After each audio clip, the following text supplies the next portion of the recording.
कृष्णाय वासुदेवाय हरये परमात्मने प्रणतः क्लेशनाशाय गोविंदाय नमो नमः। श्री परमात्मने नमः। आपूर्यमाणं चलप्रतिष्ठं समुद्रमापः प्रविशन्ति यद्वत् तद्वत् कामायं प्रविशन्ति सर्वे स शान्तिमाप्नोति न कामकामी। विहाय कामान्यः सर्वान् पुमांश्चरति निःस्पृहः निर्ममो निरहंकारः स शान्तिमधिगच्छति।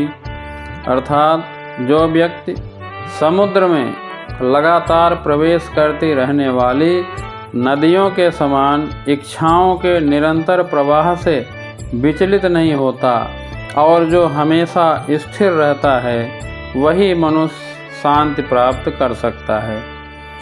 जो ऐसी इच्छाओं को तुष्ट करने की चेष्टा करता हो, जिस व्यक्ति ने इंद्रिय तृप्ति की समस्त इच्छाओं का परित्याग कर दिया है, जो इच्छाओं से रहित रहता है और जिसने सारी ममता त्याग दी है तथा अहंकार से रहित है, वही वास्तविक शांति को प्राप्त कर सकता है। जैसे विशाल सागर में समस्त नदियों का जल जाता रहता है तो भी सागर स्थिर रहता है, वैसे ही भगवान के भक्त होते हैं। जब तक मानव शरीर है तब तक इंद्रिय तृप्ति के लिए शरीर की मांगें बनी रहेंगी, किंतु श्री भगवान का भक्त अपनी पूर्णता के कारण ऐसी इच्छाओं से विचलित नहीं होता। भक्त का यही लक्षण है कि इच्छाओं के होते हुए भी वह कभी इंद्रिय तृप्ति के लिए उन्मुख नहीं होता। जो भक्त सिद्ध अवस्था में स्थित है, वह जानता है कि श्री भगवान ही प्रत्येक वस्तु के स्वामी हैं, अतः प्रत्येक वस्तु के उपयोग भगवान की तुष्टि के लिए किया जाना चाहिए। अपनी कामना के कारण ही यह संसार जड़ दिखता है। वास्तव में यह चिन्मय परमात्मा ही है। अतः जब मनुष्य कामना रहित हो जाता है, तब उससे सभी वस्तुएं प्रसन्न हो जाती हैं। और वस्तुओं के प्रसन्न होने की पहचान यह है कि उस निष्काम महापुरुष के पास आवश्यक वस्तुएं अपने आप आने लगती हैं। उसके पास आकर सफल होने के लिए वस्तुएं भी लालायित रहती हैं, परंतु कामना न रहने के कारण वस्तुओं के प्राप्त होने पर अथवा न होने पर उसके भीतर कोई विकार उत्पन्न नहीं होता। उसकी दृष्टि में वस्तुओं का कोई मूल्य है ही नहीं। इसके विपरीत कामना वाले मनुष्य को वस्तुएं प्राप्त हों या न हों, उसके भीतर सदा अशांति बनी रहती है। स्थित प्रज्ञ मनुष्य सभी कामनाओं का त्याग कर देता है।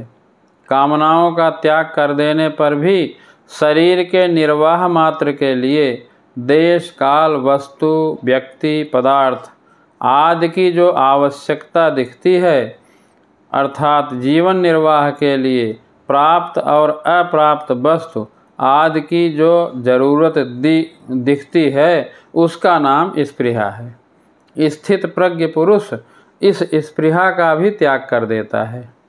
कारण कि जिसके लिए शरीर मिला था और जिसकी आवश्यकता थी, उस तत्व की प्राप्ति हो गई, वह आवश्यकता पूरी हो गई। अब शरीर रहे चाहे ना रहे, शरीर निर्वाह हो चाहे ना हो, इस तरफ वह बेपरवाह रहता है। स्थित प्रज्ञ महापुरुष ममता का त्याग कर देता है। मनुष्य जिन वस्तुओं को अपनी मानता है, वे वास्तव में अपनी नहीं हैं, बल्कि इस संसार से मिली हुई हैं। मिली शब्द से निषेध हो जाता है। अगर कोई वस्तु किसी और से मिली है तो वह अपनी कैसे हो सकती है?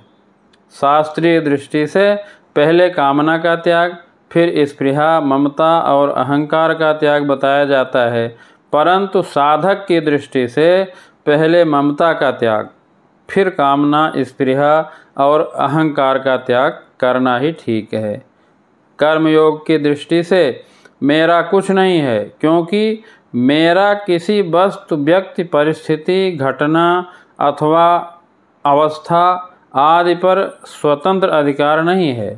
तो जब मेरा कुछ नहीं है तो मेरे को कुछ नहीं चाहिए, क्योंकि अगर शरीर मेरा है तो मेरे को अन्न, जल, वस्त्र आदि की आवश्यकता है। पर जब शरीर मेरा है ही नहीं तो मेरे को किसी की कुछ भी आवश्यकता नहीं है। जय श्री कृष्ण।